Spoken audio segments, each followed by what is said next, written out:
we have a good time. I mean, we throw parties. We try to have a fun office environment and just make the most of the kind of quality of life more so than we want it. Business of Architecture, episode 194. Hello, I'm Enoch Sears, and this is the podcast for architects, where you'll discover tips, strategies, and secrets for running a profitable and impactful architecture practice. I'd like to invite you to discover how to double your architecture firm income and create your dream practice of freedom and impact by downloading my free 4-part architecture firm profit map. As a podcast listener, you can get instant access by going to freearchitectgift.com. Today's podcast is sponsored by AIA Advantage partner BQE Software, the makers of ArchiOffice. ArchiOffice is the only office and project management software designed specifically for architects. It helps you manage people and projects while you focus on designing great architecture. So whether you're working remotely or on-site, ArchiOffice allows you to monitor the status of your projects and tasks and send out invoices in an accurate and timely manner. Get your fully functional 15-day trial of ArchiOffice by going to businessofarchitecture.com/demo. Today, we're joined by two architects based in Austin, Texas. Tim Derrington is the principal of Derrington Building Studio, a firm focused on community and domestic architecture. Jared Haas is the principal of Unbox Studio, a collaborative modern design studio. Now, several years ago, they and a couple of other colleagues came together to form the Eastside Collective. It's a co-working space for architects and design-focused businesses located on Austin's East Side. Now, they found the space, they took out financing, and built out the space with their own blood, sweat, and tears, and you'll get to hear that full story in this episode. In addition, you'll also hear how the Eastside Collective came about, including all the challenges along the way, and exactly how much time, effort, and money it actually took to pull this project off. Now, let's get down to business. Tim and Jared, welcome to Business of Architecture. Thanks, Enoch. It's good to be here. I appreciate you having us. So tell us, what is the Eastside Collective? Basically, we're a curated space for designers and builders over here in Austin, Texas, located on the east side of Austin. Yeah, it's just a co-working space meant to foster the kind of dynamic that would be necessary for any kind of office, a small office especially, and everybody tends to work well together and benefit from being around each other. And how did this come together? Well, I don't know that there's really a short way to answer that. It's okay. We got a little bit of time. All right. Well, it was kind of a organic process. I mean, we started off prior to the recession. A lot of us branched off on our own around the same time. And we just kind of shared an office space downtown. Our first office space was probably about 400 square feet. Moved out of that into another space, and it was a little bit larger. And it was really simple at the time. We just shared rent, shared utilities, and I think we just kind of went to step it up a notch and get our own space. Right around the same time, the landlord ended up selling that building. So we decided to get a 5-year lease on a space and build it out ourselves. I think we were looking for kind of a warehouse space, something kind of cool, hip, trendy, upcoming area. Eastside was definitely the spot. We targeted it. We ended up finding this old Pepsi warehouse building that was just about to go into renovations, and we kind of got first pick of the space that we wanted. So it worked out really well. This is about a 2-year process. We've been kind of running the business in here for about a year and a half or so. And a lot of business has just been built up around us, and things are changing, and it's incredibly dynamic, and a lot of people coming in here now, a lot of events, a lot of things going on at the same time. And if I could add to that, this is Eastside Collective is really the brainchild of Jared here. He was the one that kind of spearheaded the idea and had the vision. I came in as a practitioner, like most everybody else in the space. Early on, became good friends with Jared and Javier Martin, the other member, I guess managing member. And when we started, it was just kind of all of us hanging out in the same space, and then just no contracts, no agreement. It was just, hey, you're going to pay, right? And then once a month, we just pay whatever we needed to pay, and that was that. But when we came into the space we're in now, we realized we needed to step it up. We needed to form an LLC and really make it a legal and legit thing. So that was the transition, and this is kind of the product of that. Yeah, and I guess onto that, it really started off with pretty much Javier and I. Tim mentioned it was really Javier and I we were the original ones officing together with a couple other architects, and people just kind of came and went. And by the time Tim got to us, we kind of put our heads together and said, let's do something bigger than what we're doing right now. And speaking of which, so Tim went out on his own around the same time that I did. We're pretty much brothers from a different mother. We physically even look alike, apparently. One of us is better looking than the other one. Appreciate that. Yeah. But our lifestyles are the same. We kind of worked for very similar firms at the same time. Went out on our own at the same time. We're about the same age. And when we got together at the office together, we said, let's even though we'll keep our firms separate, but we can share resources, and let's build a space together. Yeah. So I mean, we can talk on this for quite a while, but don't want to get too misdirected. So where else would you like to take this? Because I mean, we've got so much we can say about it. Yeah, sure. Well, it's interesting what you guys have done to come together and actually create your own co-working space, right? And you haven't limited it to just your group, but now you're actively recruiting other companies to come into this space as well and creating this little hub. So let's just talk about it from a financial perspective. How many members are in the LLC from a financial standpoint? There are three of us, three managing members of the LLC. We started it, I guess, 2.5, 3 years ago, something like that. Mm-hmm. And all three of us have a 33.33% membership. We own equally. All decisions are made equally. It's really just a legal way of kind of quantifying the friendship and trust we have in each other to start with. It doesn't mean that's where it's going to stop, and it doesn't have room to evolve or anything like that. But it was just it started as an attempt to legitimize that friendship so that we would have, one, some protection moving forward in case anything ever happened. Not necessarily between us, but if something happened in the space or whatever it might have been, we needed a legal entity for that sort of protection. And simply to make the lease. We had to sign the lease, and not one of us wanted to necessarily sign it as an individual. It was just a good thing to do. I mean, it's prudent, obviously. Yeah, it's taken on its own life since then. And rather than create subleases, which we weren't allowed to do for our standard lease, we created memberships.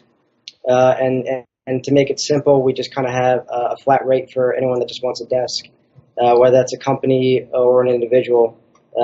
We just have a bunch of desks available, and you pay your flat rate, and that includes all shared costs. So yeah, we came together initially as an attempt to reduce overhead. It was purely a fiscal decision on how can we all get together and just make this cheaper.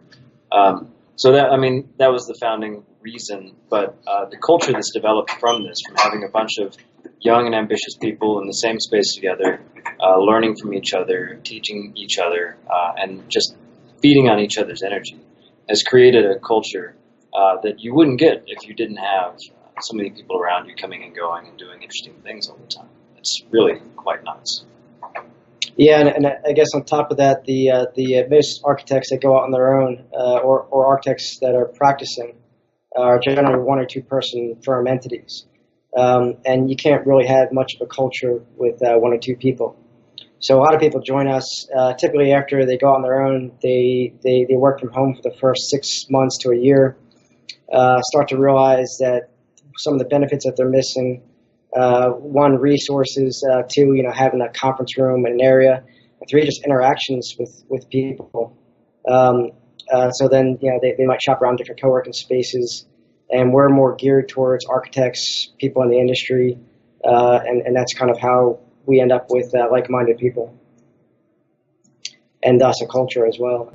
Where did the initial how much initial capital was required to get this space and build it out and make everything happen? It's a great question. That's a really good question. Yeah, it was a very shoestring budget. We were given basically a shell of a building, and what I mean by that is we have some demising walls, we have a floor, we have a ceiling, we have some windows and an HVAC unit. Yeah, it was the perfect example of what a white box finish out is. Yeah, it's definitely. And so we came back and we had to build out a mezzanine, desk spaces, partition out some rooms, et cetera, all on an agreed $24,000 budget, which we got on a loan. So that meant primarily Tim and I in here with a lot of hammering and nailing, a lot of nights and weekends. Oh yeah. A lot of while we're actually trying to run and start off our architecture practices. So yeah, it was, and that's the other thing. We kind of moved in here a little bit prematurely. Our last lease we're month to month, and we kind of expected, and they were trying to sell the building at the same time. So we expected to build out the space while we're working at the other space. They ended up selling the building pretty quickly, and we were forced to move in here while it was under construction. Mm-hmm. So we moved in, us and several other entities. One being Javier, who's a structural engineer. We had a contractor. We had a construction lawyer. We had to work out of this office with while we're doing the construction. It was a rough year. It was tough. Yeah, it was. I mean, I guess to respond to your question, we got into the space with less than $30,000 starting. So we got the loan and we put down our deposit and first month rent. And came in here, white box, built the desks over the course of a couple of weekends, put all of our stuff in here, and then spent the next few months finishing out our kitchenette, finishing out our mezzanine, siding the mezzanine, just all that stuff. And it was literally working on a construction site for 6 months without having a contractor to yell at. We were the contractor. Where did you guys find an architect to help you with the plans? A good question. That's this guy here. He drew all of that stuff up. Yeah, it was kind of a bit of a collaborative process as well. We had we had architects, we had designers, we had structural engineer, and at the time we had a contractor. The contractor got a little bit busy and ended up getting his own office, so we were left high and dry to do the construction ourselves. So it's a little gritty in terms of construction, but the overall design, aesthetic, and ideas there, we pretty much got everything that we wanted, and we're pretty happy with the outcome. Yeah, really couldn't be more happy with. Go ahead, Tim. I was just going to say we couldn't be more happy with the investment in terms of capital being so low and the quality of what we got out of it. We were thrilled. We definitely stretched that loan for sure. Yeah. Oh yeah. When you say stretched it, was it because you were doing so much of the work yourself? Why do you say that you stretched it? Yeah, it was a lot of self-performing, a lot of costs and labor. So we're relatively free. Some of the things that we couldn't do, we hired out. We got some friendly favors, primarily for the framing, for some of the sheetrocking. So yeah, I think. Actually, backing up, we had priced it out initially, the original design to a contractor. And they estimated it was about $70,000 to $80,000 worth of work. So, we tangibly stretched that thing out pretty well. Yeah, what does it take to get a loan like you guys did? Ask a bank, and they'll give you money. Apparently, a little bit more than that. So, yeah, of course, the Eastside Collective, when it was formed, it had no credit history. It was brand new. But we went to a bank. So DBS, my company, banks with a local bank here in town called Frost, and Jared now does as well. I think you might have prior to that. I'm not sure. But basically, all of us leveraged our relationship with that bank, with our existing companies, to gain the trust of our banker. And my assumption is the loan was fairly low risk, given that it was such a low amount that they were willing to roll the dice on us. I believe, I think all three of us personally guaranteed the loan, so that made it a little bit easier. It wasn't it wasn't a high amount, $24,000 for a space. And not to give a shameless plug, but dealing with Frost Bank, they're a local bank. They're really embedded into the community. they just opened up an office right down the street from us. They really saw our vision and really wanted to work with us. And it all just came together really well that way. Yeah, there's actually quite a bit of good things to say about them. They've extended support to the architectural community here in Austin and Central Texas, so really grateful for that. And they continue to support us. They help support some of our parties, and I think it's just a lot about having relationships with people, including banks. Yeah, I had an account with Frost Bank when I was in Texas, and they were a good bank, no doubt about it. I love their online portal. It was pretty awesome, but hey, that's a whole nother subject. I guess I'll just tell them to send the sponsorship check right for the episode. So you guys did it with $24,000. What is your monthly lease fee? How much you guys paying per month? That's a great question. It varies because our lease, for one reason or another, the lease can vary between somewhere around $1,500 a month and $4,000. And then on top of that, all of the general expenses of simply operating this business tend to add about another $4,000 on top of it. So somewhere between $6,000 and $8,000 a month is what we seem to be on the hook for. Well, I think Tim's trying to give a short answer to the fact that our lease was miscalculated recently. Earlier when I mentioned that we found the space, it was an old Pepsi bottling facility. There's still a lot of construction going on, a lot of spaces moving in, and I think our landlord kind of got away with some of or didn't realize. Miscalculate some of the square footages and things like that. So it's fluctuated a little bit in the past year. So the fluctuation, is that just due to a recalculation on the part of the landlord, or is there some other arrangement that's happening now that's causing it to fluctuate? Yeah, it was just a landlord miscalculation. So I think generally speaking, we'll be paying about $4,000 a month, I think. For the lease itself, and then about another $4,000, give or take, for miscellaneous expenses in the space. Miscellaneous expenses being the cost of the office admin. We have a full-time office admin that basically regulates all the things that need to happen for an office, from buying supplies to checking on the lease to just all the things that it takes to run a space, which is a topic in and of itself. The insurance that we have to keep on hand, just whatever, security, loan, all those things, all wrapped up together. It's about the cost. How much square feet do you guys have right there? It's about 1,500 square feet, plus we have 500 square foot mezzanine, so about 2,000 total. And what's the maximum occupancy of the space? If you had all the desks filled, how many people could fit in there? 16? Yeah, it's somewhere between 15 and 20, comfortably. Of course, not everyone's ever here at the same time, so we usually have about between 5 and 10 people here at any given time. Cool. And tell me how much people are paying. What's the membership structure that you guys are offering right now? So we basically have 2 different types of desks available, and we have a little downstairs office space as well that we're leasing out. But we're generally asking about $450 for the desks, and then our corner desks, which have a return for architects, they're $500. And again, that's just a rent that includes everything. It's a flat fee. It includes paper for printing, just anything that you come in here that electricity, Wi-Fi, printing. We have a kitchenette you can use, the conference room. It's almost like going to work. Everything you would expect to have at the office that your boss would provide, we basically provide the same thing. So that's a good way of kind of thinking about it. I think the idea was, so most other co-working spaces, there's a lot of them. There's a lot of them popping up here in Austin. A lot of them, especially in our area where we're out on the east side, they offer different rates for different things. They have dedicated desks, non-dedicated desks. Some of them will charge for a conference room per hour.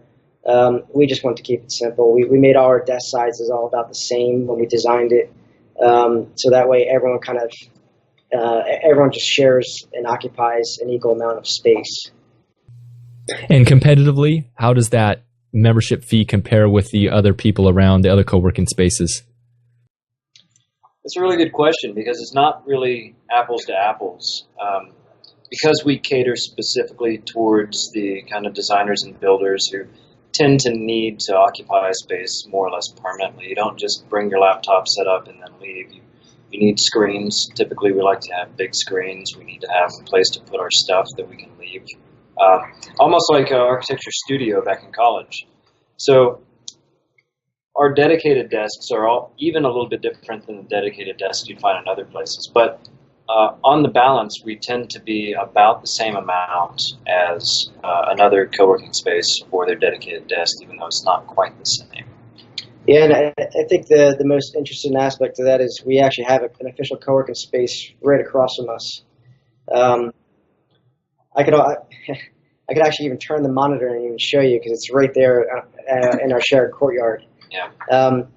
But it really worked out to our benefit.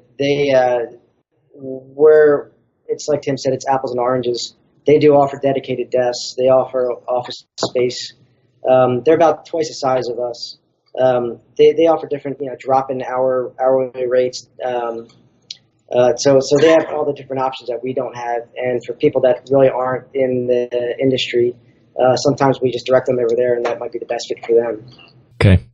So just doing the math, you guys have space for about 20 desks, you say, and you're charging anywhere from $450 to $500. So you're about at break even, right? And you're probably right now, you're probably a little bit under that. So what I'm getting at here, it seems like this isn't necessarily a big money-making venture for you, but it is, like you said, it's zeroing out your overhead. Is that kind of the goal here? Absolutely. Yeah. I think the idea was just to keep our rent down as much as possible and have a space that we're all happy to bring clients in and showcase and also have a culture and have like-minded people around us. It wasn't necessarily a for-profit concept.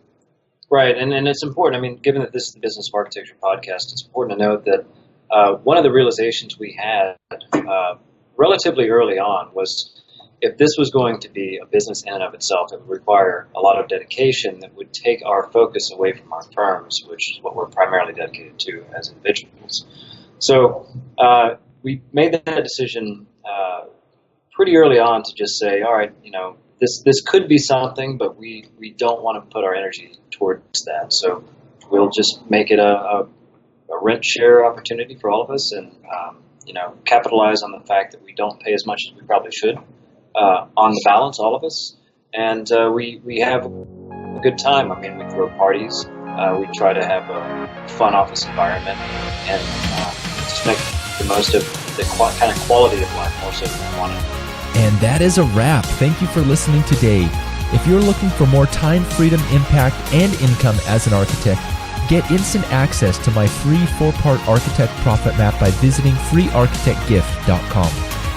Today's podcast is sponsored by AIA Advantage partner BQE Software, the makers of ArchiOffice. ArchiOffice is the only office and project management software designed specifically for architects. It helps you manage people and projects while you focus on designing great architecture. So whether you're working remotely or on-site, ArchiOffice allows you to monitor the status of your projects and tasks and send out invoices in an accurate and timely manner. Get your fully functional 15-day trial of ArchiOffice by going to businessofarchitecture.com/demo.